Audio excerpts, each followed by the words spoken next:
Today I'm going to be installing the Anytime Off-Road Locker. This thing replaces the factory diff locker, which allows you to put the locker in just 2-wheel drive or 4-high instead of just the 4-low. That's going to be super handy when it comes to just driving on the beach or just a few of the off-road spots we got around here. So there's a few other brands out there that make these diff lockers. I ended up going off the Black Ops one because they seem to be the best. They offer a 40-day money-back guarantee, which is pretty awesome, and they offer a lifetime warranty on the product. Most other ones only offer 12 months. So that's really saying something. They're really backing their product. They also feel and look high quality. Black Ops say that they're made with military spec hardware and looks like it too. Also, the switch looks pretty cool too with the lightning bolt design. So the switch is normally $250 with free shipping, but I got mine on special for about 170 bucks. Righto, so let's take a look at what you get in the box and start installing this thing. In the Black Ops Off-Road Anytime Locker, you get Anytime Locker, and it has the switch and the 2 plugs. One plugs into where the OEM one was, and then the other one plugs into the OEM plug. And they're Australian made. They're super easy to contact too. I actually emailed Rob from Black Ops Off-Road, and he responded to me within 10 minutes. Gave me all the information I needed on the product. But yeah, I really highly rate it. So we start by just disconnecting the battery. The next step is to just pump the brakes to get rid of any residual power.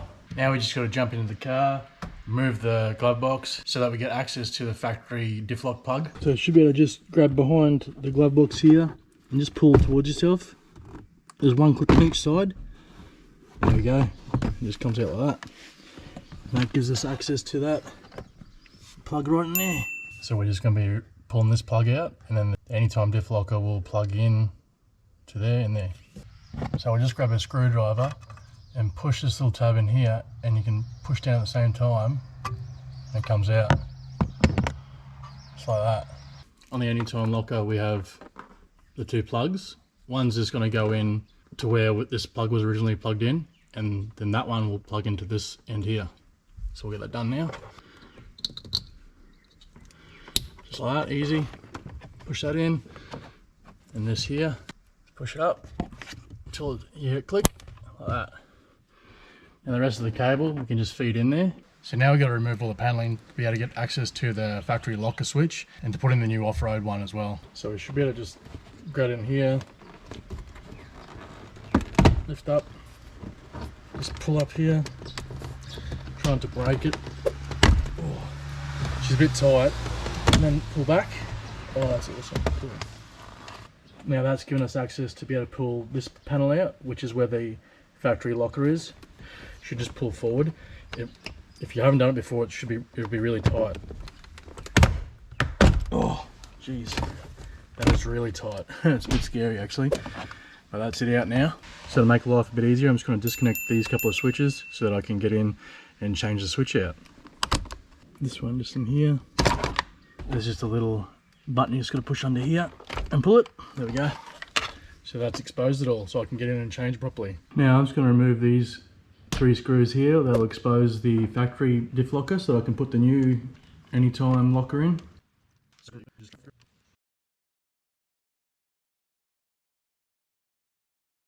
And this should all just come out. So you could just jump in and pull this blanking plate out and put the Anytime diff locker switch in there.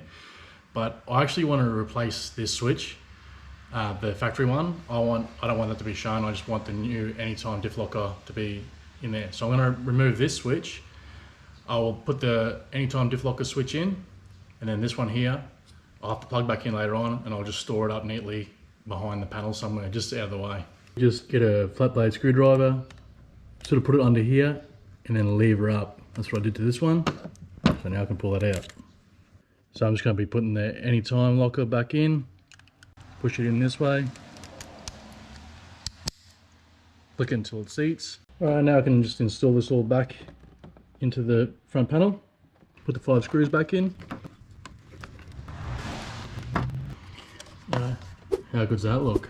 We'll feed the Anytime locker switch through so we can plug it all in.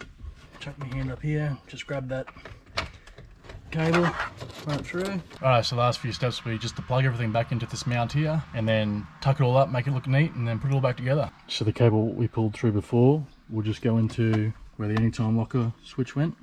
It's in here. Right. Now, this is the factory one. We'll still have to plug the factory diff locker back in because I believe it still needs to be plugged in for it to work.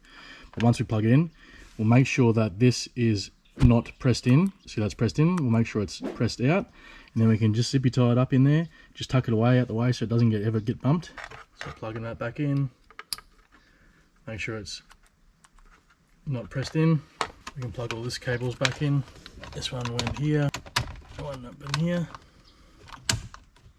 Make sure it all clicks so you actually hear everything click in. So Black Ops Off-Road actually give you 2 of these zippy ties, so that's pretty handy. So I'll just put that one around here, zippy tie them up, trim that tail off. Yep.